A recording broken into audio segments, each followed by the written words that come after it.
Angar has said that if you can only practice one pose a day, it should be an inversion pose because it is extremely beneficial for both the body and the mind. I highly recommend that you seek out a certified teacher to teach you the more advanced postures if you're trying to do an inversion, but practicing a modification is a great way to build yourself up into the full version of a pose.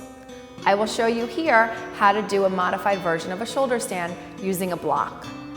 Begin lying on your back, bend your knees, and bring the soles of the feet to the floor hip distance apart. Hands by the side, take a hold of your block and lift your hips and bring the block up underneath the sit bones in line with the spine. Press the palms on the floor, or you can either wrap the palms around the block to give yourself a nice opening in the shoulders. Slowly bring the knees up in toward the chest and then extend the heels up toward the ceiling.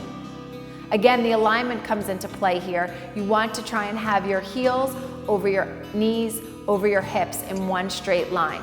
Keep the chin up toward the ceiling to keep the natural cervical curve of the spine and an opening between the chin and the chest.